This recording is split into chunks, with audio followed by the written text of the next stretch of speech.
رحم اللہ من قرأ الفاتحہ۔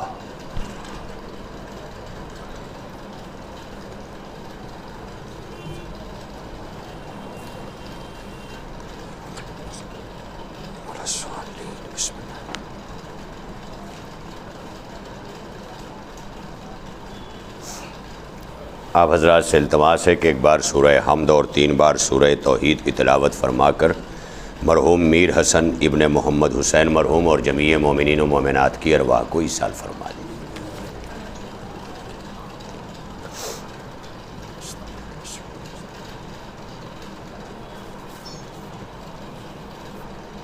بسم اللہ الرحمن الرحیم۔ بسم اللہ الرحمن الرحیم۔ قل هو اللہ۔ بسم اللہ الرحمن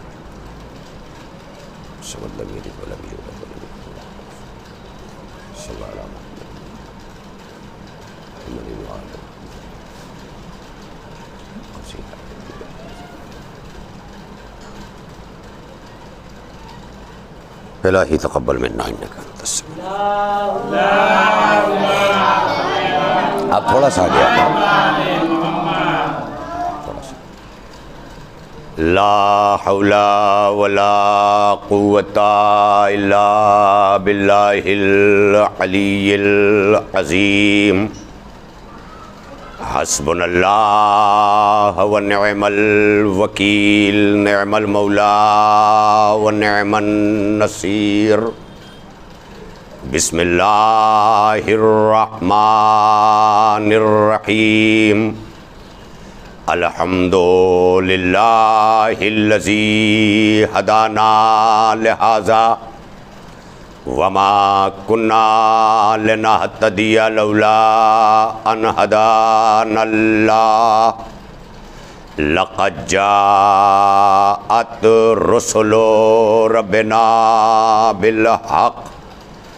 الصلاۃ والسلام علی رسول الثقلین محبوب رب المغربین والمشرقین جد الحسن والحسین النبی المؤید المصطفى الامجد سیدنا و نبینا و مولانا بالقاسم محمد۔ اللہم صلی وعلى اہل بیتہ الطیبین الطاہرین المعصومین المظلومین واللعنۃ الدائمۃ الباقیۃ علی اعدائہم وقتلتہم وغاصبی حقوقہم ومنکری فضائلہم ومصائبہم وعطشہم اجمعین۔ اما بعد فقد قال اللہ فی کتابہ المجید وفرقانہ الحمید وقولہ الحق۔ بسم اللہ الرحمن الرحیم۔ والعصر ان الانسان لفی خسر الا الذین آمنوا وعملوا الصالحات وتواصوا بالحق وتواصوا بالصبر۔ صلوات بر محمد والے۔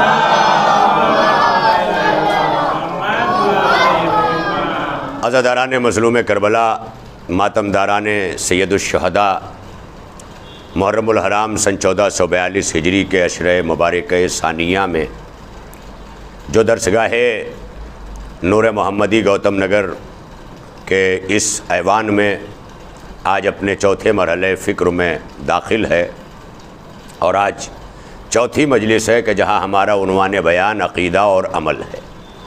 عقیدہ و عمل کے اس موضوع پر جاری ہماری گفتگو کے لیے جس آیہ وافی ہدایہ کو سرنامہ سخن بنایا ہے، یہ قرآن مجید کا وہ سورہ ہے کہ جسے سورہ عصر کے نام سے ہم جانتے ہیں۔ والعصر ان الانسان لفی خسر، زمانہ گواہ ہے کہ انسان گھاٹے میں ہے۔ وہ اللہ کہ جس نے انسان کی تخلیق کر کے احسن تقویم پر فخر کیا اور کہا کہ ہم نے مخلوقات میں سب سے بہتر اور سب سے اعلیٰ اور سب سے اشرف مخلوق انسان کو بنایا۔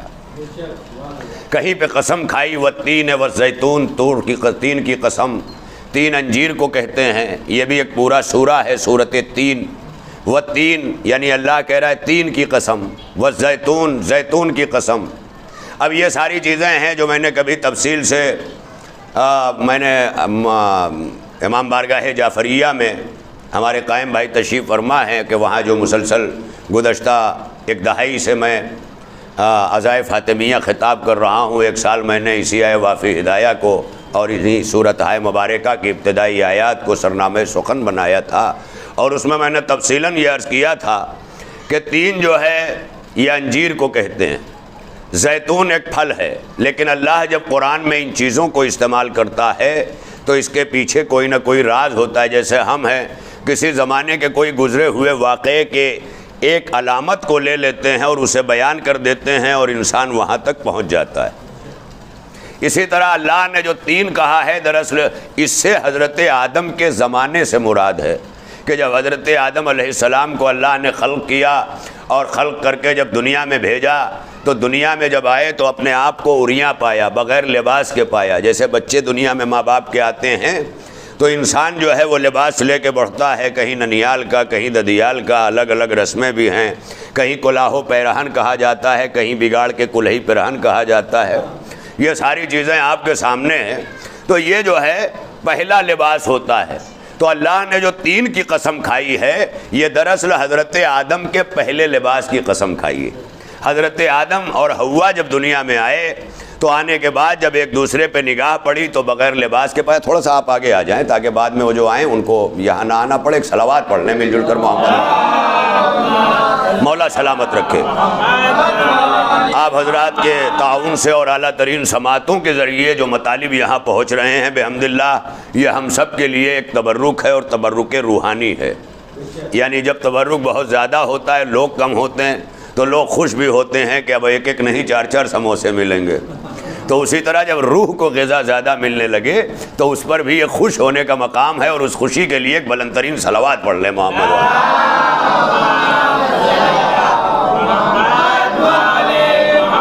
لیکن بحمداللہ ان حالات میں، اس لاک ڈاؤن میں اور ان کیفیات میں اس بات کی حد المقدور کوشش کی گئی کہ ان حالات میں جتنے یہاں آ رہے ہیں یہ بہت زیادہ لوگ ہیں اور بہت بڑا مجمع ہے، اور اس کے لیے میں نے آپ کی خدمت میں عرض کیا کہ مطالب زیادہ سے زیادہ پہنچائے جائیں۔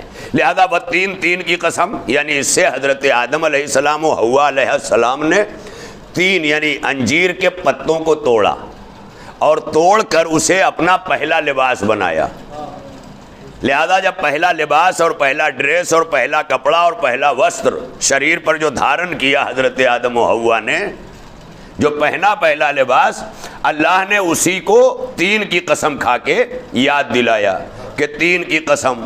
والزیتون، زیتون ہے کہ جب حضرت نوح کا زمانہ آیا، طوفان آیا، طوفان میں جناب نوح نے کشتی بنائی، کشتی میں اہل ایمان سوار ہو گئے، پوری دنیا غرق ہو گئی، وہی بچے جو جناب نوح کے ساتھ کشتی میں چلے تھے۔ بھائی کتنا ہی جو ہے یہ مجلس انسان کے لیے زندگی سازی کی جگہ ہو، لیکن انسان اپنی خلقت میں عجولہ بھی ہے۔ اللہ نے کہا ہے خلق الانسان عجولا، ہم نے انسان کو عجلت پسند یعنی جلد باز بنایا ہے۔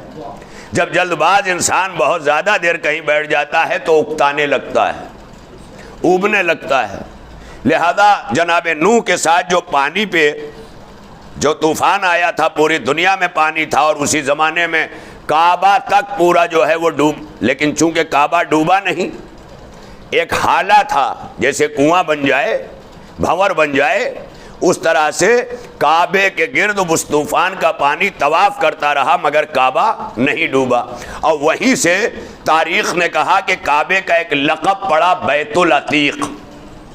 عتیق کہتے ہیں آزاد کو، بیت العتیق یعنی آزاد گھر، جہاں طوفان نوح کے عذاب کا پانی نہیں پہنچا، لہذا اس دن سے کعبہ بیت العتیق بن گیا۔ عجیب و غریب بات ہے۔ اب سمجھ میں آیا علی، جس کی جائے ولادت تک عذاب کا پانی نہ پہنچے، اس علی تک عذاب کہاں سے؟ صلوات پڑھیے مل کر محمد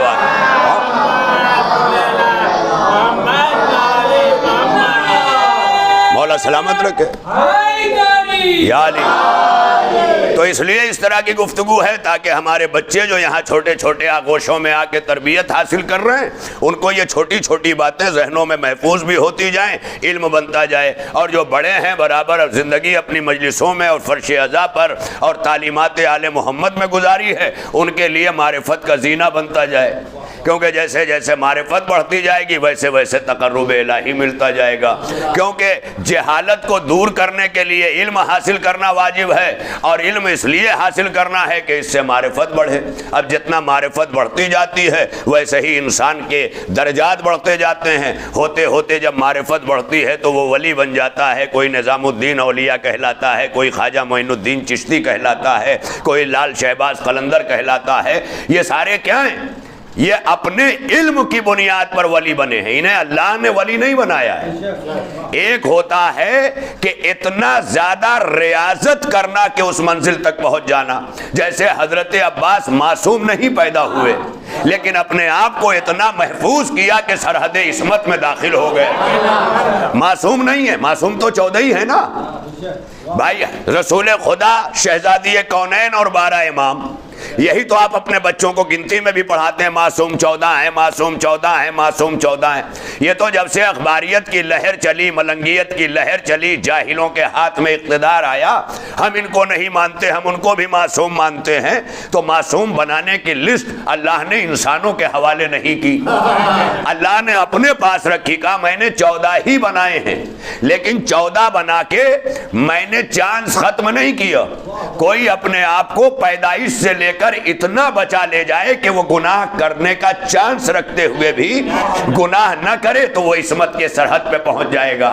بھائی مرحوم ساحل سرسوی نے بڑی اچھی بات کہی تھی کہ چادر تطہیر تھوڑا اور بڑھ جاتی اگر ایک سرا زینب پہ ہوتا دوسرا عباس پر۔ مل کے صلوات پڑھیں محمد والے محمد۔ تو معصوم ہیں 14 ہی، 15واں نہیں ہے حضرت، لیکن اس کے علاوہ جو بھی اپنے آپ کو گناہوں سے بچا کر، یعنی ایک تو وہ معصوم کہ جن کے قریب گناہ آ ہی نہیں سکتے، اسی کا تو اعلان اللہ نے کیا، انما یرید اللہ لیذھب عنکم الرجس اہل البیت ویطہرکم تطہیرا۔ اللہ نے وعدہ کیا ہے کہ اللہ نے ارادہ کیا ہے کہ ہر طرح کے رجس کو، نجاست کو، گناہوں کو، برائیوں کو، عیب کو تم سے دور رکھے اہل بیت۔ تو اللہ نے تو خود ان سے دور رکھا ہے، یہ ہے معصوم۔ لیکن ایک وہ معصوم جو محفوظ عن الخطا کہے جاتے ہیں، ان کے لیے لفظ دوسری ہے، ان کے لیے لفظ دوسری ہے، محفوظ عن الخطا، یعنی خطاؤں سے محفوظ رہنے والا، ان کو عصمت صغرا کا درجہ دیا گیا۔ عصمت صغرا کیا ہے؟ یعنی چھوٹی عصمت۔ جو معصوم اللہ نے بنائے وہ عصمت کبریٰ کے مالک ہیں، اور جنہوں نے اپنے آپ کو گناہوں سے محفوظ کیا وہ عصمت صغریٰ کے مالک ہیں، جیسے حضرت ہاشم، جیسے حضرت عبد المطلب، جیسے حضرت ابو طالب۔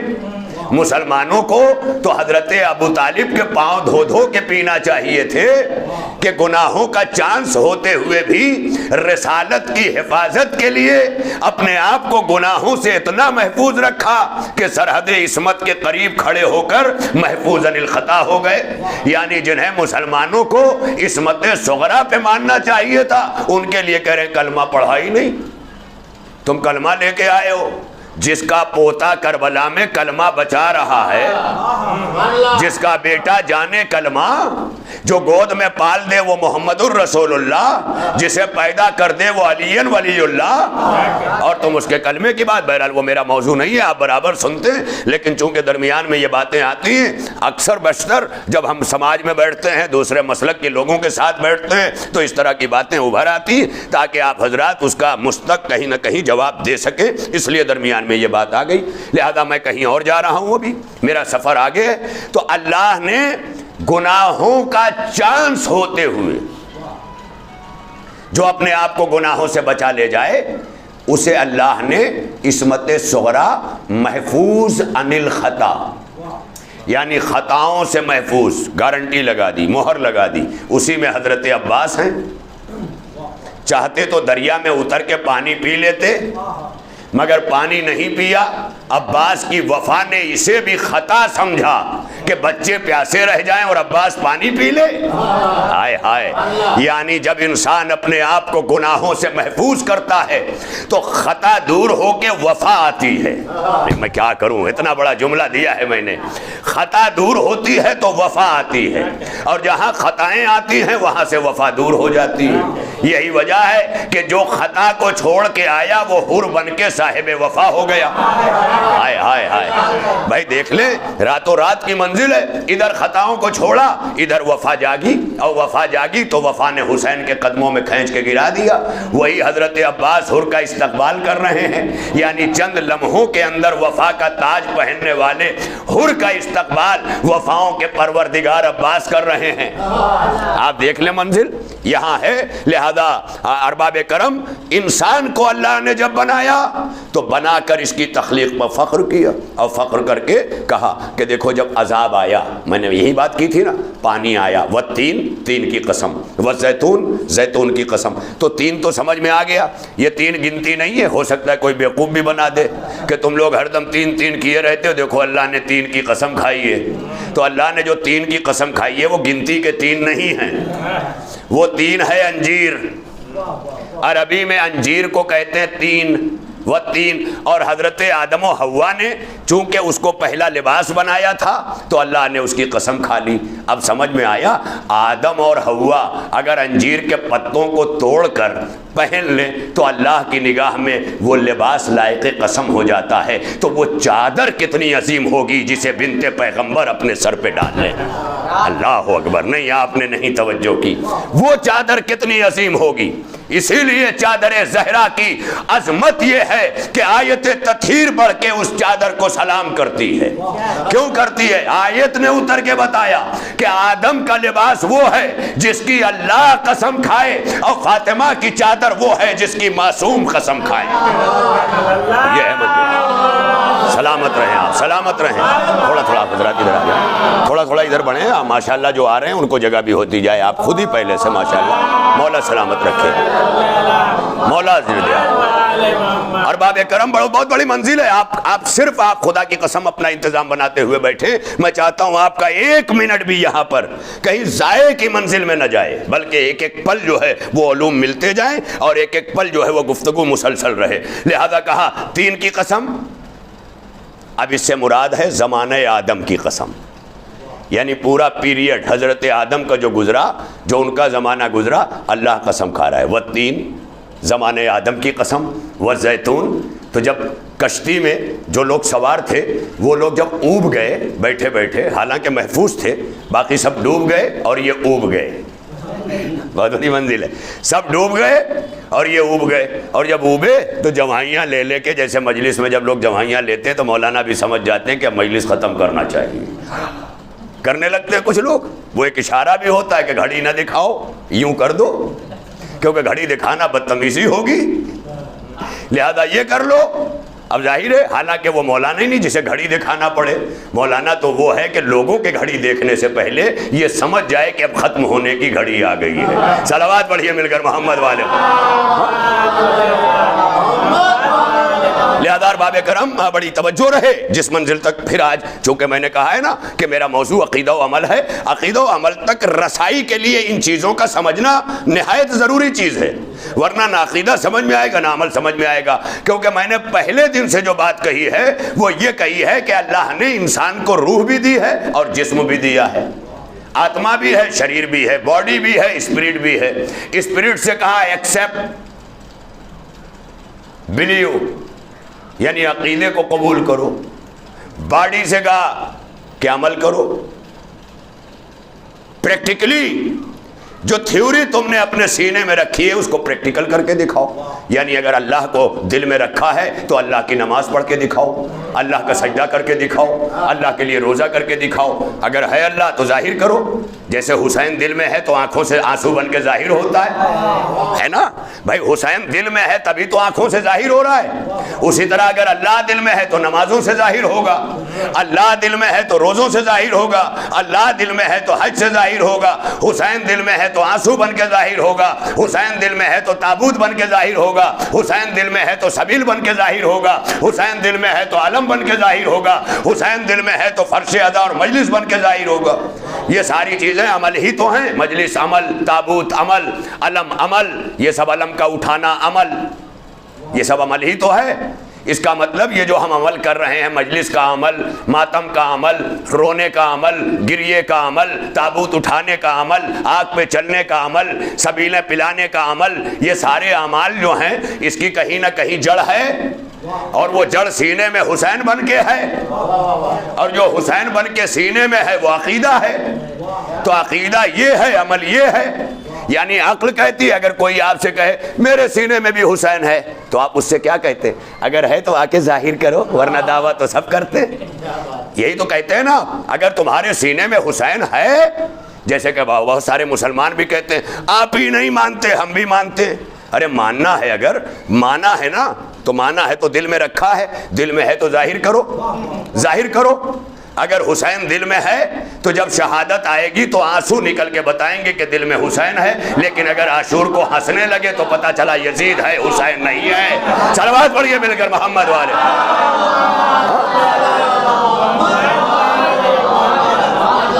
آپ دیکھ رہے ہیں منزل، اگر ظاہر نہ ہو حسین تو کیسے پتہ چلے گا؟ عمل ہی سے، بڑی توجہ میری طرف، عمل ہی سے ظاہر ہوگا حسین، کیونکہ عقیدہ ہے حسین، امامت عقیدہ ہے۔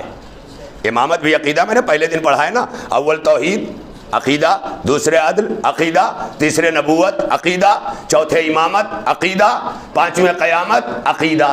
جب تک یہ عقیدہ نہیں ہوگا عمل نہیں ہوگا، اور جتنا مضبوط عقیدہ ہوگا اتنا ہی مضبوط عمل ہوگا، جتنا وسیع عقیدہ ہوگا۔ صلوات پڑھیے، تھوڑا سا ادھر آ جائیے، آ جائیے، اور جن کو اٹھ کے بیچ میں جانا ہو وہ آگے نہ آئیں گے۔ اگر جہاں جو پوری طرح سے اپنی طہارت و حرت کر کے آئے ہیں وہی یہاں آیا کریں، تاکہ بیچ میں انہیں نہ اٹھنا پڑے جن کی طہارت ٹوٹے۔ تھوڑا سا بیٹا ادھر آ جاؤ۔ ہاں، ابھی تمہاری عمر وہ نہیں ہے کہ وہاں بیٹھو، ابھی تو تم لوگوں کے لیے کھمبے بنو، خود کھمبا نہ تلاش کرو۔ صلوات پڑھیے مل کر محمد والے۔ مولا سلامت رکھے۔ کیونکہ ہر چیز عمر کے ساتھ اچھی لگتی ہے۔ میرا بیٹا اگر میری طرح یہاں گفتگو کرنے لگے تو وہ اچھا نہیں لگے گا، لوگ کہیں گے پہلے ابا کی طرح ابھی تجربہ حاصل کرو پھر ابا کی طرح بولنا، ہے نا؟ تو ہر ایک کی ایک عمر ہے، تو عمر کے حساب سے آپ میری طرف دیکھیں، اس کی طرف نہ دیکھیں، ورنہ وہ سوچ جائے گا مولانا نے مجھے کہہ دیا۔ اور باہر اتنے بدتمیز لوگ ہیں ہمارے یہاں کہ باہر چار لگ جائیں گے، دیکھا تو نے ایسے کیا، مولانا نے ایسے کیا، بیچارہ کل گھبرا کے نہیں آئے گا۔ تو اس کا مطلب ہمارا ہی عمل روکتا ہے، اس کا مطلب کچھ ہم شیطان نہیں ہے لیکن کچھ شیطانی عمل ہے ہمارے یہاں کرتے ہیں لوگ ایسا، اور ایسے شیطانی عمل سے اپنے آپ کو بچانا چاہیے۔ لوگوں کو مجلس میں لانے کی کوشش کرو، اگر مجلس سے بھگایا تو یہ شیطان کا کام کیا، حر کا کام کیا کرو، حرملہ کا کام نہ کیا کرو۔ صلوات پڑھیے مل کر محمد والے۔ مولا سلامت رکھے۔ کیونکہ تھوڑا میری خامی یہی ہے کہ میں مولویوں کی طرح خالی کمرے میں نہیں بیٹھا رہتا، میں فٹ پاتھوں پہ بھی کھڑا رہ کر کے لوگوں کو دیکھ لیتا ہوں کیا کیا ہو رہا ہے، اور وہ یہاں سے بیان کر دیتا ہوں۔ مولوی بیچارہ کمرے میں بیٹھا ہوا ہے، اسے نہیں پتہ چل پاتا، مگر میں تو آپ کے ساتھ علم میں بھی ہوں، ماتم میں بھی ہوں، ہر جگہ ہوں، اپنے نوجوانوں کے ساتھ، اپنے بچوں کے ساتھ، لہذا وہ باتیں پیش نظر رہیں ارباب کرم۔ میں نے کہا کہ میرا موضوع عقیدہ اور عمل ہے، اور کل میں نے ابھی عقیدے کے حوالے سے توحید بتائی، لیکن آج ابھی یہ بتاتا چلوں کہ روح اللہ نے دی اور جسم دیا۔ یہی ہے نا میرا موضوع، مسلسل چل رہا ہے نا۔ اگر کہیں سے کوئی کمی ہوئی ہو تو کہیے گا نہیں ہاں مولانا کے سامنے کہہ دیا، ورنہ ٹہلا رہا باپ مولانا۔ یہ آج کل زبانیں جو بول رہے ہیں یہ اہل بیت کے گھرانے کی زبان نہیں ہے۔ اپنے آپ کو جہاں بھی رہو دنیا والوں کی زبان نہ بولو، فرش ازا کی زبان بولو۔ یعنی یہ ہے کہ اگر لوگ فرش ازا تک آ کر کے تمہاری زبان نہ سن سکیں تو یہاں سے اٹھ کے تم وہاں وہ زبان بولو کہ اگر لوگ فرش ازا تک نہ آئیں تو تم فرش ازا پہنچا دو۔ یہ کب پہنچا سکو گے؟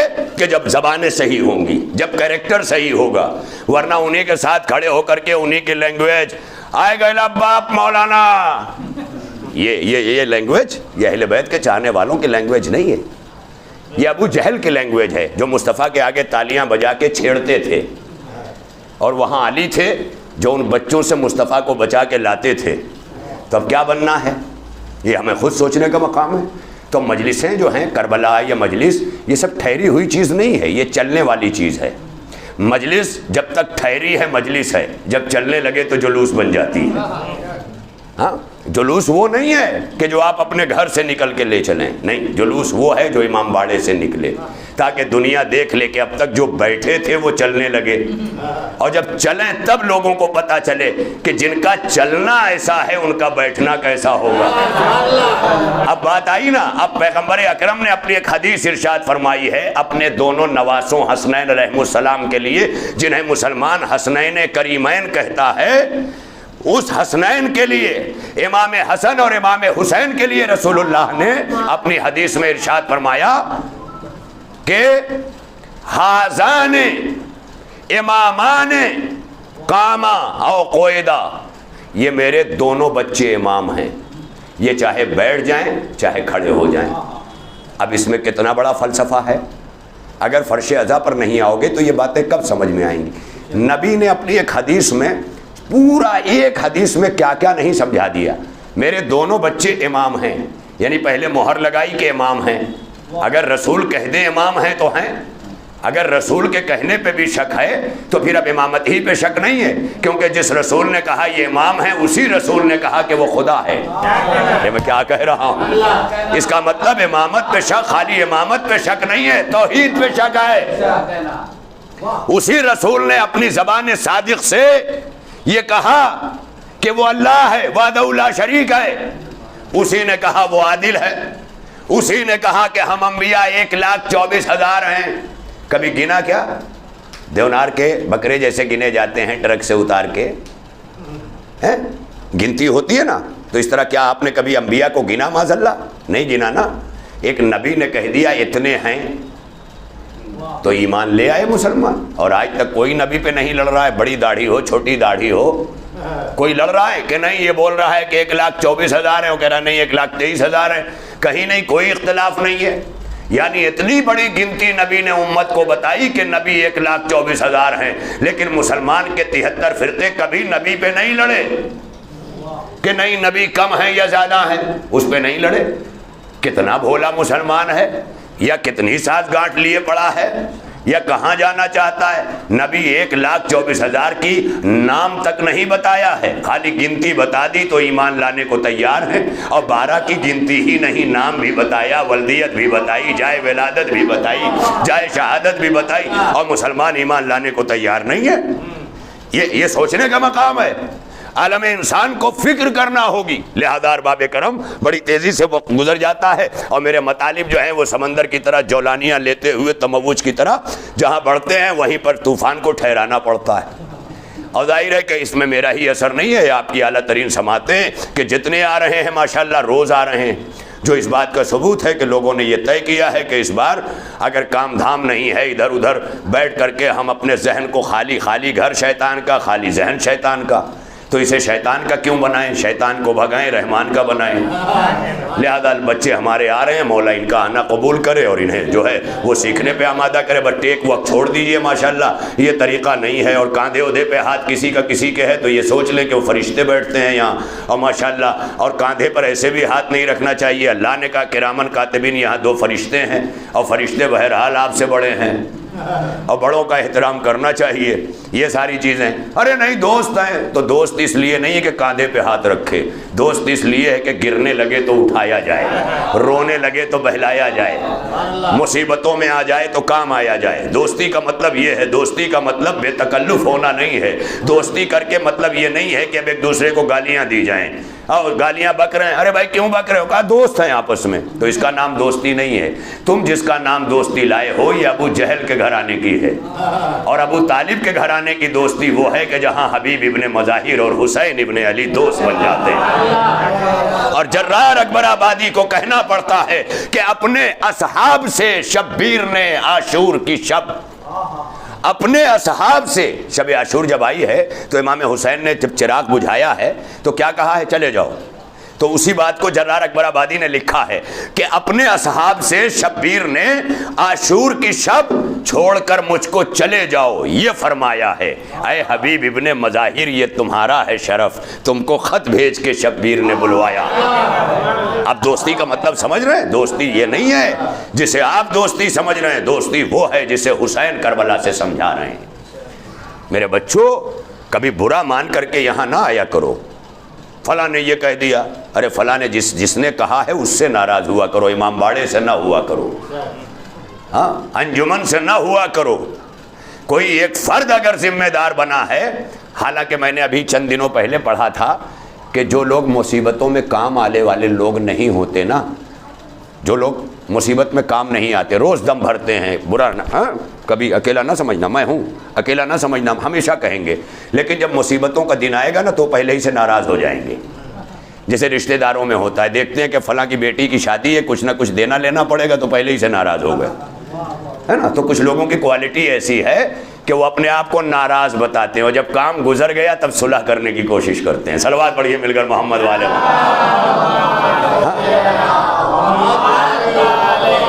تو صلوات تو ایسی پڑھ رہے ہیں آپ کہ لگتا ہے کہ مولانا سے ختم کرنے کو کہہ رہے ہیں۔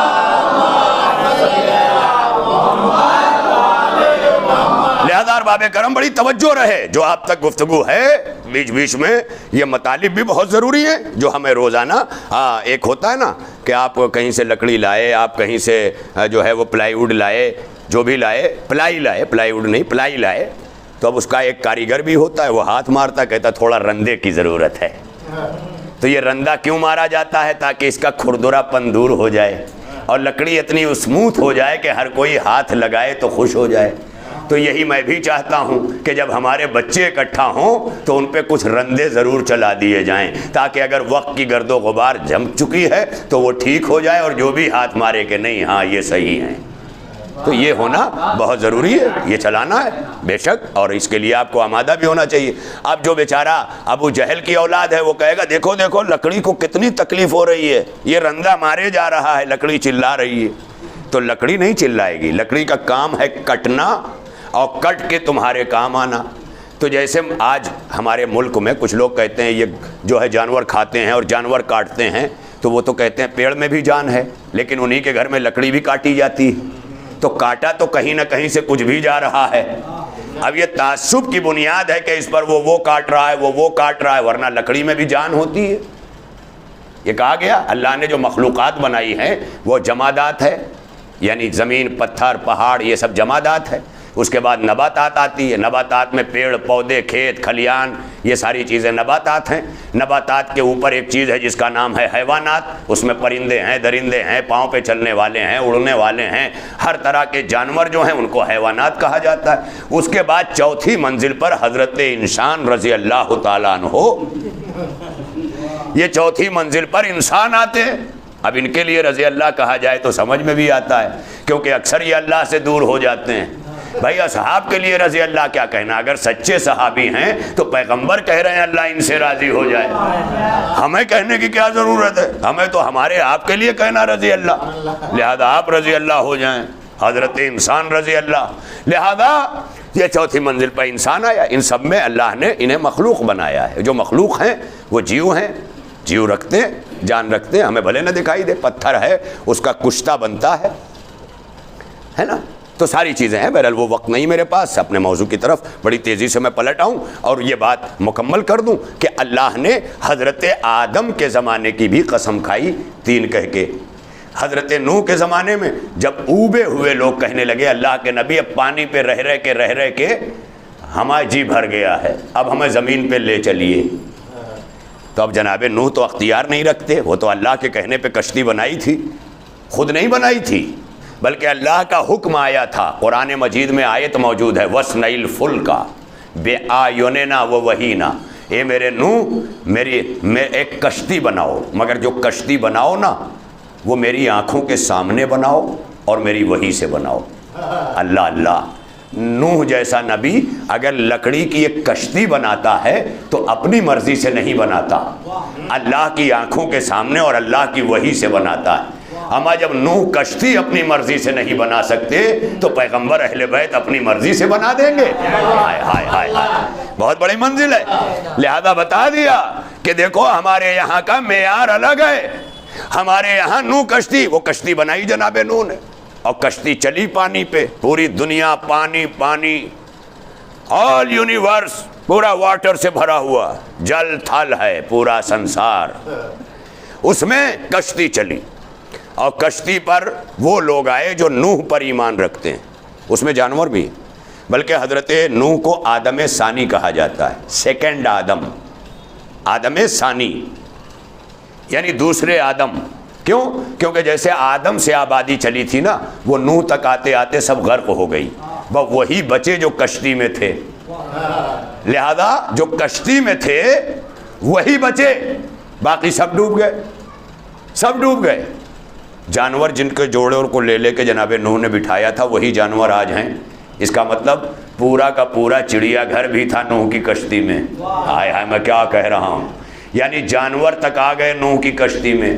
اللہ اللہ، میں کیا کہنا چاہتا ہوں، اگر نوح کا واقعہ بھی مسلمان پڑھ لے تو ہدایت لے لے کہ بغیر کشتی نوح میں آئے جانور تک نہیں بچ سکتے، تو بغیر اہل بیت کے دامن کے قریب آئے مسلمان کیسے بچ سکتا؟ اور میں نہیں کہہ رہا ہوں، کیونکہ رسول اللہ نے باقاعدہ طور پر اپنی حدیث میں ریفرنس دیا ہے، حوالہ دیا ہے، مثل اہل بیتی کمثل سفینۃ نوح، میرے اہل بیت کی مثال نوح کے سفینے کی سی ہے، من رکبہا نجا، جو اس میں آ گیا اسے نجات مل گئی۔ اب بھی نہیں سمجھ میں آیا؟ جب جناب نوح کشتی بنا رہے تھے تو جناب نوح کو بے ایمان اور کافر جناب نوح کو تانا دیتے تھے، پاگل ہو گئے ہیں، دیکھو خشکی میں کشتی بنا رہے ہیں، دور دور تک پانی نہیں ہے اور یہ کشتی بنا رہے ہیں۔ تو جب جناب نوح بنا رہے تھے کشتی تو انہیں مجنون کہا جا رہا تھا، لیکن جب ڈوبنے لگے تب سمجھ میں آیا کہ نہیں، عقل مند نبی ہے، ڈوبنے والے ہم ہیں۔ یہیں سے مسلمانوں کو بھی سمجھ لینا چاہیے، کیونکہ اگر نوح کو مجنون کہا گیا، دیوانہ کہا گیا، تو آخری نبی کو بھی کہا گیا۔ قرآن کہہ رہا ہے وما صاحبکم مجنون، میرا صاحب مجنون نہیں ہے۔ اللہ نے کہا، آپ پڑھتے رہتے قرآن میں ہے نا کہ میرا صاحب مجنون یعنی پاگل نہیں ہے، پاگل وہ ہیں جو سمجھ رہے ہیں۔ بہرحال بہت دور ہو جائے گی، مجلس اسی میں ختم ہو جائے گی۔ اب پھر انشاءاللہ یہ واقعہ پورا میں نے 93 میں جب محفل صاحب خراسان کا اشرا اس وقت خطاب کیا تھا اپنی نوجوانی میں، تو میں نے پورا موضوع ہی کشتی نوح اور نجات کے عنوان سے پڑھا تھا۔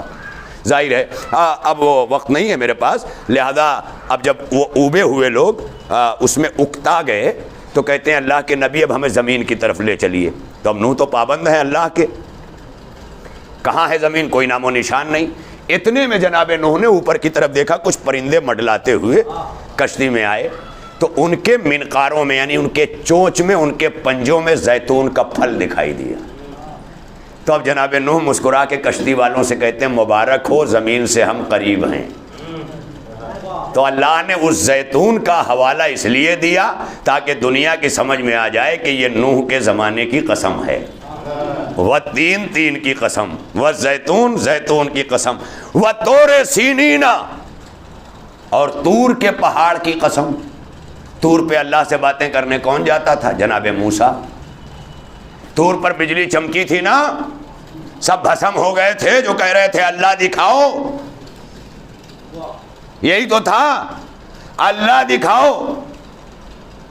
جناب موسیٰ کو اللہ نے کہا کہ ان سے کہو ضد نہ کریں ورنہ ختم ہو جائیں گے۔ تاریخ کہتی ہے جناب موسیٰ بھی بے ہوش ہو گئے، خالی ایک بجلی چمکی تھی۔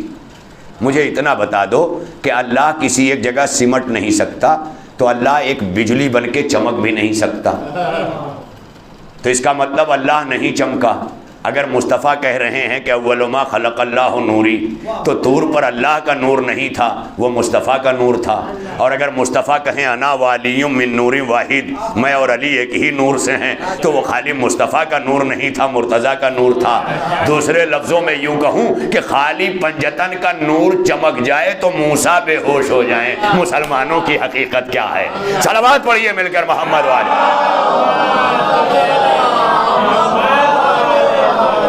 آپ تھک تو نہیں گئے ہیں؟ صلوات تو تھکی ہوئی لگ رہی ہے ماشاءاللہ۔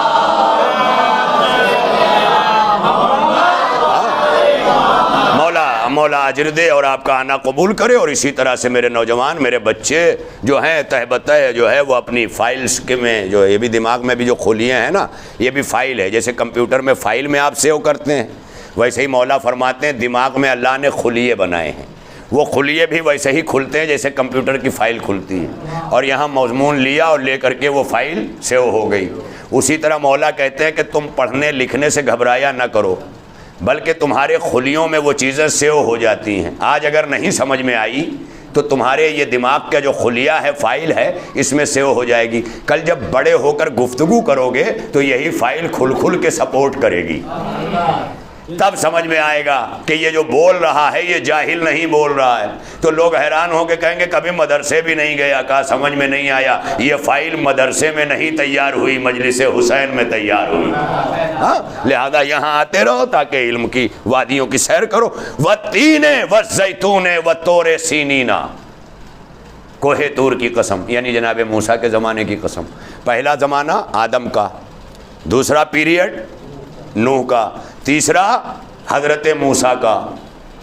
وَالطُّورِ سِینِینَ وَهَٰذَا الْبَلَدِ الْأَمِینِ، اور پھر کہا اے میرے مصطفیٰ اس امانتوں والے شہر کی قسم۔ امانتوں والا شہر کون ہے؟ مکہ، جہاں رسول اللہ امانتیں لوگوں کی رکھتے تھے، تو اس عمل پر اللہ نے پورے شہر کو امانتوں والا شہر کہہ دیا۔ ہَٰذَا الْبَلَدِ الْأَمِینِ، کہا یہ چاروں زمانے کی قسم میرے پیغمبر، لَقَدْ خَلَقْنَا الْإِنسَانَ فِي أَحْسَنِ تَقْوِيمٍ، ہم نے انسان کو احسن تقویم پہ پیدا کیا۔ جب پوچھا گیا احسن تقویم کیا ہے، کہا احسن تقویم کا مطلب یہ ہے کہ اللہ نے روح کو عالم ارواح سے لیا، بلندی سے، اور جسم کو مٹی سے لیا، پستی سے۔ اللہ نے پستی کو اٹھایا اور بلندی کو نیچے کیا اور دونوں کو جوڑ دیا، کہا اسی جوڑنے کا نام احسن تقویم ہے۔ آپ دیکھ لیں، کیونکہ جانور پستی میں ہے، فرشتے بلندی میں ہیں۔ اللہ نے کہا فرشتے وہاں تھے، جانور یہاں تھے، میں نے دونوں کے بیچ سے، یعنی جانوروں کا بدن اور فرشتوں کی روح، دونوں لے کے ایک تیسری چیز بنائی، اور اسی کا نام ہے انسان۔ اب یہی انسان ہے، چاہے تو گناہ کر کر کے جانوروں سے بدتر ہو جائے، اور چاہے تو گناہوں سے بچ کے فرشتوں سے افضل ہو جائے۔ یہ ہے منزل۔ باتیں پہنچ رہی ہیں نا، سب تک پہنچ رہی ہیں؟ تو خالی سر ہلا کے نہیں، لب پہ صلوات بلند کر کے، ہاں، مولا سلامت۔ بڑی آسانی سے، خدا کی قسم، جو آپ اس وقت میں نے بڑی آسانی سے یہ باتیں کر دیں، پورا عشرہ پڑھ کے بھی اتنی آسانی سے یہ باتیں نہیں پہنچ پاتی ہیں۔ جو صاحبان نظر ہیں، صاحبان فکر ہیں، وہ مجھ سے بہتر سمجھ سکتے ہیں، لیکن یہ مجلس حسین میں ظہور معجزہ بھی ہوتا ہے۔ عاجز کر دے کہ 45 منٹ کا لیکچر بچوں کو جو کالجز میں پروفیسرز دیتے ہیں، وہ 45 منٹ کا لیکچر پوری زندگی سن کر کے، پورے پیریڈ میں اپنے سال بھر کے یا پوری زندگی کے جو نہیں پاتے، وہ کبھی کبھی ایک آنے واحد میں مجلس حسین میں پا جاتے ہیں۔ تب وہاں ساری عقلیں حیران ہوتی ہیں، تب کہا جاتا ہے کہ یہاں معجزہ ظاہر ہوتا ہے، کیونکہ یہ مجلس صاحب معجزہ کی ہے، جو زمین پہ کھڑا ہو کے لوح محفوظ کا مقدر بدل دیتا ہے۔ راہب آتا ہے تو رسول اللہ لوح محفوظ دیکھ کے کہتے ہیں تیری قسمت میں بیٹے نہیں ہیں۔ حسین آتے اور کہتے ہیں نانا گواہ رہیے گا، ایک عطا کیا۔ تو اب نانا راہب کا چہرہ نہیں دیکھ رہے ہیں، بلکہ لوح محفوظ کا اسکرین دیکھ رہے ہیں۔ جہاں نہیں تھا وہاں حسین نے کہا 1 تو 1 لکھ گیا، کہا 2 تو لکھ گیا، کہا 3 تو لکھ گیا۔ اس کا مطلب یہ ہے کہ حسین زمین پہ کھڑے رہ کر لوح محفوظ کی تحریریں بدلتے ہیں، اور جو تحریر بدل دے وہی تقدیر بدلتا ہے۔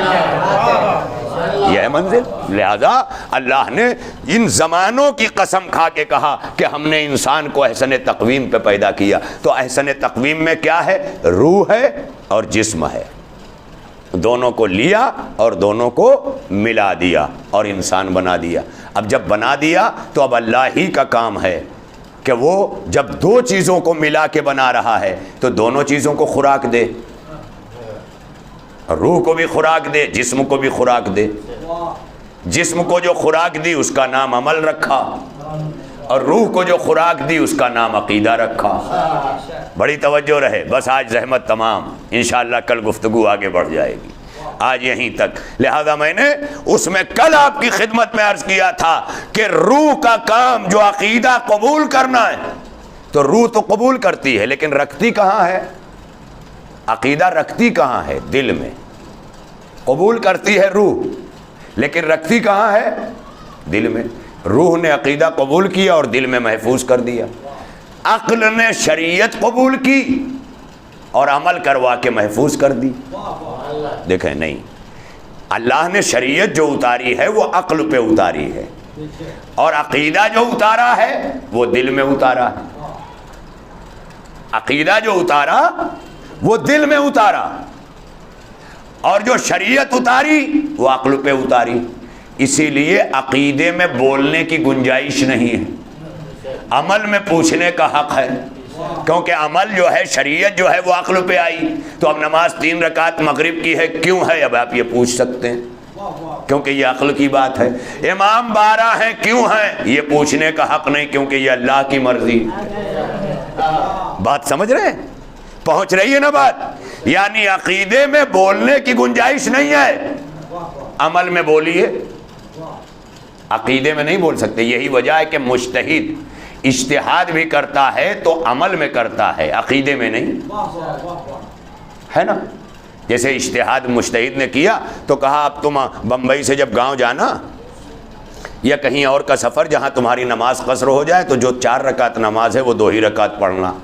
تو اب آپ پوچھ سکتے ہو بھائی 2 کیوں پڑھیں؟ کہ اس لیے کہ تم مسافر ہو. اچھا، اس کا فلسفہ بھی بہت سارے لوگ نہیں جانتے، پوری زندگی مر جاتے ہیں کہ یہ 2 رکعت کیوں کر دی گئی. بہت سے سوچتے ہوں گے کہ بیچارہ تھکا مادہ مسافر ہے تو اللہ نے کہا کہ چلو 2 رکعت میری طرف سے کم کر دو. اس کا فلسفہ یہ نہیں ہے، اس کا فلسفہ الگ ہے. اس کا فلسفہ یہ ہے کہ 2 رکعت نماز جو کم کروائی اللہ نے، اس کا سبب یہ ہے کہ جیسے اس جگہ پر کوئی نماز پڑھنے آیا اور سب نماز پڑھ رہے ہیں، اسی میں جو عشاء کی 2 رکعت پڑھ کے بیٹھ گیا وہ سب سے الگ ہو گیا. سب نے سمجھ لیا کہ یہ مسافر ہے، سب نے سمجھ لیا یہ مسافر ہے. اور اللہ نے مسافروں کا شہر والوں پہ حق رکھا ہے. اب آپ دیکھ لیں منزل. تو اللہ کی غیرت کو یہ گوارا نہیں تھا کہ آنے والا حقدار خود کہے کہ میں مسافر ہوں. کہا میری 2 رکعت نماز کم کر دو تاکہ یہ خود سمجھ جائیں کہ تم مسافر ہو. صلوات پڑھیے مل کر محمد والے. آپ دیکھیں دیکھیں کتنی بڑی منزل ہے. یہیں سے یہ پتا چلتا ہے کہ اللہ سیلف ریسپیکٹ کو، عزت نفس جسے کہتے ہیں، ہے نا، سوئم عزت کرنے کو، سیلف ریسپیکٹ کو اللہ کتنی اہمیت دے رہا ہے کہ اللہ کو یہ گوارا نہیں ہے کہ کوئی حقدار کو کہنا پڑے کہ میں حقدار ہوں، بلکہ اللہ نے اپنی 2 رکعت نماز کم کروا دی. تو 2 رکعت کہاں ہوئی؟ عمل میں ہوئی نا. لیکن کہیں تو ایسا ہے نہیں کہ جب اپنے شہر میں رہو تو اللہ کو ایک مانو اور جب مسافر ہو جاؤ تو اللہ کو آدھا مانو. بہت بڑی بات ہے کہ نہیں؟ اپنے شہر میں رہو تو 1,24,000 نبی مانو اور جب دوسرے شہر میں چلے جاؤ تو ہاف کر دو. ایسا تو ہے نہیں. اس کا مطلب عقیدہ کہیں بھی چلے جاؤ نہیں بدلتا، حتیٰ کہ قبر میں چلے جاؤ تو نہیں بدلتا. تو جو نہیں بدلتا وہ عقیدہ ہے، جو بدلے وہ شریعت ہے. کہاں ہیں آپ؟ لہذا عقیدہ اور عمل. اب انشاءاللہ کل پھر گفتگو آگے بڑھ جائے گی. آج اپنا وقت تمام ہو گیا اور تمام ہی نہیں ہوا بلکہ میں وچن بدھ تھا 45 منٹ کا، پابند عہد تھا 45 منٹ کا، لیکن آپ کی سماعتوں نے مجھے 45 منٹ سے آگے بڑھا دیا. ہاں، اس میں نہیں بڑھنے والا تھا، آپ نے بڑھوایا، اور جب آپ نے بڑھوایا تو آپ نے پڑھوایا. میں کیا کہہ رہا ہوں؟ جسے مجمع پڑھوا لے وہ ذاکر اور خطیب ہے، اور جو مجمع کو پڑھائے وہ اللہ کا رسول ہے. صلوات پڑھیے مل کر محمد والے.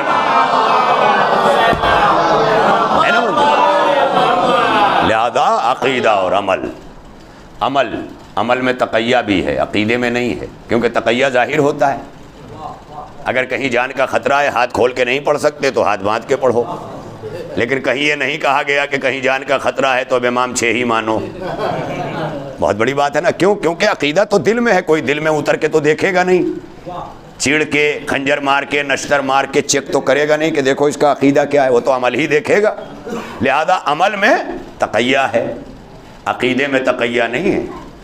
بڑی توجہ رہے، ہاں تھوڑا سا سمجھا لیں، کر لیں ماشاءاللہ، ہاں تھوڑا الگ الگ ہو جاؤ بچوں۔ اصل میں یہ ڈائریکٹ ریکارڈ ہو رہی ہے، اور جب میں بیچ میں یہ سب بولتا ہوں تو ان بیچاروں کو بڑے پریشانی ہوتی ہے کہ یہ سب کیسے کیا جائے۔ ان سب چیزوں کا بھی آپ تھوڑا خیال رکھیں، آپ آگے آ جائیں تو ان بچوں کے بیچ میں دیوار ہو جائے گی۔ یعنی آپ کو خود اس بات کو سمجھنا چاہیے کہ جیسے نماز میں دو بچے ایک ساتھ نہیں ہونے دیا جاتا، بیچ میں ایک بڑے کو آنا چاہیے، اسی طرح جب آپ نماز عشق حسین پڑھیے تو بچوں کو ایک ساتھ نہ ہونے دیجیے، ورنہ جو حرکت نماز میں کر سکتے ہیں وہ مجلس میں بھی کر سکتے ہیں۔ اتنا تو ہر مومن کو چالاک ہونا چاہیے، کیونکہ بے وقوف جو ہے وہ مومن ہو ہی نہیں سکتا۔ یہ میں نے پہلے کہا ہے، پہلے دن کی مجلس میں مولا کا قول ہے کہ جو بے وقوف ہوگا وہ مومن نہیں ہو سکتا۔ مومن کے لیے ہوشیار ہونا ہے، یہی ہوشیاری کہ وہ خود جب یہاں آئے تو اپنے کو عزادار سمجھ کے آئے، وہ انجمن تسکین فاطمہ کا عشرہ نہ سمجھے، اپنا عشرہ سمجھے۔ یہ ہے مومن کی علامت کہ وہ خود دیکھے کہ مجلس جو ہے وہ کیسے ہوگی۔ اور لہذا عقیدہ اور عمل یہ اللہ نے انسان کے لیے لازم قرار دیا، واجب کیا۔ اور جب یہی عقیدہ و عمل دونوں خطرے میں آ رہا تھا یزیدیت کے ذریعے، تو اب وہ اٹھا جو امام بن کر عقیدہ ہے، اور امامت کا کام حفاظت ہے۔ آگے آئے گی یہ بھی باتیں جب میں عقیدے کے حوالے سے گفتگو کروں گا کہ توحید کیوں رکھی گئی عقیدے میں، عدل کیوں رکھا گیا ہے، یہ ساری چیزیں، نبوتیں کیوں رکھی گئیں، امامت کی کیوں ضرورت پڑی، قیامت کیوں رکھی گئی، یہ ساری چیزیں آئیں گی ابھی رفتہ رفتہ۔ آج ہمارا چوتھا مرحلہ فکر ہے، کل انشاءاللہ 5ویں مجلس ہوگی، اور عشرہ تمام ہونے تک میں اس بات کی بھرپور کوشش کروں گا کہ ایک ایک ذہن تک یہ بات پہنچ جائے۔ لہذا امام کا کام ہے حفاظت کرنا، محافظ۔ جیسے اللہ قانون بنانے والا مقنن، رسول قانون لانے والا مبلغ، امام قانون بچانے والا محافظ۔ اور اسی لیے ہم پورا کلمہ پڑھتے ہیں، قانون بنانے والا لا الہ الا اللہ، قانون پہنچانے والا محمد الرسول اللہ، اور قانون بچانے والا علی ولی اللہ۔ اب کچھ لوگ یہ کہہ سکتے ہیں کہ صاحب امام تو 12 ہیں، کلمے میں خالی علی ولی اللہ کیوں؟ تو میں یہ بھی کہہ سکتا ہوں کہ نبی 1,24,000 ہیں، خالی محمد الرسول اللہ کیوں؟ تو اللہ کے رسول کہیں گے کہ یہ محمد الرسول اللہ اکیلا نہیں ہے، اس شرط کے ساتھ ہے کہ جب بھی محمد الرسول اللہ پر ایمان لا کے کلمہ پڑھنا تو سمجھنا کہ مجھ سے پہلے 1,23,999 ہیں، یعنی کلمہ پڑھا محمد الرسول اللہ کا مگر ایمان ہے سارے انبیاء پر، اسی طرح کلمہ پڑھا علی ولی اللہ کا اور ایمان ہے 12 اماموں پر۔ یہ ہے علی ولی اللہ۔ لہذا آج کل کچھ لوگ جو ہیں مقصد کربلا علی ولی اللہ لکھ کے نعرہ لگا رہے ہیں۔ مقصد کربلا علی ولی اللہ نہیں ہے، مقصد کربلا ولایت ہے، ولایت۔ یہ نعرہ ہے علی ولی اللہ، ورنہ ولایت پورا ایک نظام ہے۔ اس نظام کا نام کہ مولا علی سلمان فارسی سے کہتے ہیں کہ اے سلمان، اگر دنیا نے ولایت علی کو قبول کر لیا ہوتا تو آج سمندروں میں جال ڈال کے مچھلیاں نہیں پکڑنی پڑتی، بلکہ تم کھڑے ہو کر آواز دیتے تو مچھلیاں تمہاری آواز پر سطح دریا پہ آتی، تمہیں ڈوب کر سمندروں سے ہیرے جواہر نہ نکالنے پڑتے، بلکہ تم دریا کے پاس کھڑے ہو کے آواز دیتے تو یہ چل چل کے آتے۔ تم نے ولایت علی کو چھوڑا، اس کا نتیجہ یہ ہے کہ آج تم سے یہ چیزیں دور ہو گئیں۔ آپ سوچیں، اسی لیے کہا لو اجتمع الناس علی حب علی ابن ابی طالب ما خلق اللہ النار، اگر اللہ ساری دنیا علی کی محبت پر اکٹھا ہو جاتی تو اللہ جہنم کو پیدا نہ کرتا۔ کتنی بڑی منزل۔ لہذا اسی کو بچانے حسین اپنا بھرا گھر لٹانے کو تیار ہیں۔ کربلا پہنچ گئے، اپنا بھرا گھر نبی کے نواسے نے لٹا دیا۔ اور کل بھی میں نے کہا تھا کہ جو بہن شریکت الحسین بن کے چلی تھی، شریک کا مطلب یہی ہے کہ جو کام حسین سے پورا ہوگا اس سے آگے بڑھانا زینب کا کام ہے۔ جیسے رسول کے کاموں میں جناب فاطمہ شریک کار رسالت ہیں، ویسے ہی جناب زینب شریک کار حسین ہیں، اسی لیے شریکت الحسین کہا جاتا ہے۔ اور اسی لیے جناب زینب نے کہا بھائی بھیا میں نے پوری شرکت کی، تو نے جب مدینے سے سفر کیا تھا تو تیرے سامنے ایک بیمار تھی، آج میں کربلا سے بازوؤں میں رسن بدھا کے چل رہی ہوں، میرے سامنے بھی ایک بیمار ہے، سید سجاد ہے۔ اے بھیا آپ نے اپنے علی اصغر و علی اکبر کو قربان کیا ہے تو زینب نے بھی اپنے اون و محمد دیے ہیں۔ اے بھیا اگر آپ نے کربلا میں ایک ننھی سی لحد بنا کر اپنا مقصد شہادت پورا کیا ہے تو آئیے دیکھیے میرے ہاتھوں پہ بھی 4 برس کی سکینہ کی میت ہے۔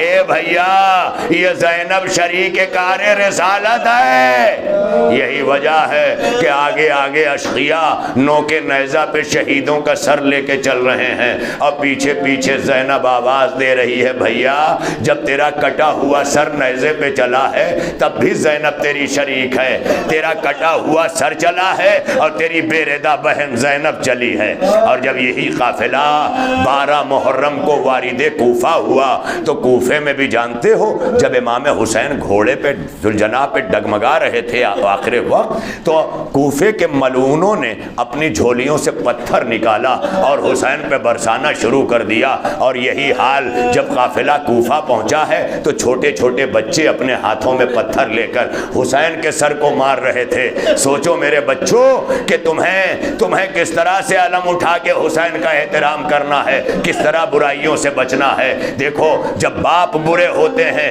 تو اولادوں میں اثر کس طرح جاتا ہے۔ کربلا میں جن کے باپوں نے امام حسین پہ پتھر برسائے تھے ان کے بچے کٹے ہوئے سروں پہ پتھر مار رہے ہیں۔ اتنے میں ایک بچہ ایسا بھی تھا جو تربیت یافتہ تھا، جو عقیدے کا مالک تھا، جو شریف گھرانے کا بچہ تھا، اس نے دیکھا کہ کچھ بچے حسین کے سر کو نشانہ بنا رہے ہیں۔ اتنے میں یہ چیڑتا ہوا بچوں کو گیا اور اس بچے کی کلائی تھام لی کہ جو اپنا پتھر حسین کے سر بریدہ پہ مارنا چاہتا تھا، اس کے ہاتھ کا پتھر چھینا اور چھین کر پھینک کر کہا تجھے شرم نہیں آتی؟ اس سر کو پتھر مار رہا ہے جس کا جسم نہیں ہے، جس کے گلے سے تازہ لہو ٹپک رہا ہے۔ اتنا کہا تھا نا اس بچے نے کہ پیچھے سے امام حسین کے جو نوکے نیزہ پہ سب سر چل رہے تھے ان میں سے ایک سر بلند ہوا اور بلند ہو کے کہتا ہے میرے لال تیرا شکریہ، میرے لال تیرا شکریہ، میرے لال تیرا شکریہ۔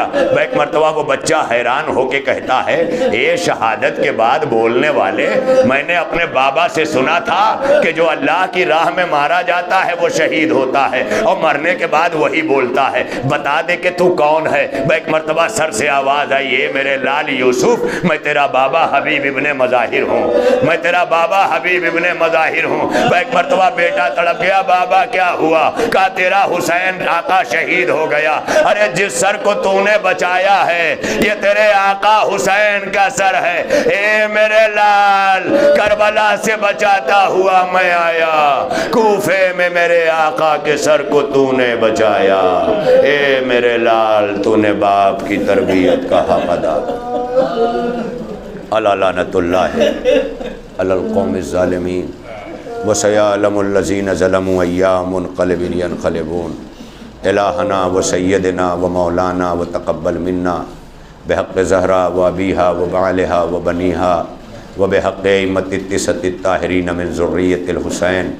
پالنے والے ہم سب کی اس عبادت عظمیٰ کو قبول فرما، اس مجلس عزا میں ہماری شرکت کو قبولیت عطا فرما۔ اے اللہ علوم آل محمد سے ہمارے دل و دماغ کو روشن فرما دے۔ اے اللہ ہمارے اندر کے گناہوں کو ہم سے دور کر دے، ہماری نیکیوں کو قبول فرما لے۔ اے اللہ ہم میں جو بے روزگار ہیں پروردگار، جو آج روزی روٹی کے لیے تڑپ رہے ہیں، فقر و فاقے میں، مولا ان سب کو بہترین روزی عطا فرما۔ جو برسر روزگار ہیں ان کے کاروبار میں برکت عطا فرما۔ مولا تیرے حسین کے یہ عزادار جو روزانہ اس عزا خانے کو آباد کرنے آ رہے ہیں، مولا اس عزا خانے کے آباد کرنے والوں کے گھروں کو آباد فرما دے۔ مولا یہاں جو بچے آ رہے ہیں اگر ان کے والدین نہیں آ رہے ہیں تو انہیں آنے کی توفیق عطا فرما تاکہ اپنی گودیوں میں اپنے نونہالوں کو لے کے بیٹھ سکیں اور حبیب ابن مظاہر کی طرح اپنے بچوں کی تربیت کر سکیں، کیونکہ بچے پیدا کرنے کا نام باپ نہیں ہے، بچے تربیت دینے کا نام باپ ہے۔ اے اللہ ہمیں اگر بچے دیے ہیں تو ہمیں تربیت کرنے کا ہنر عطا فرما دے۔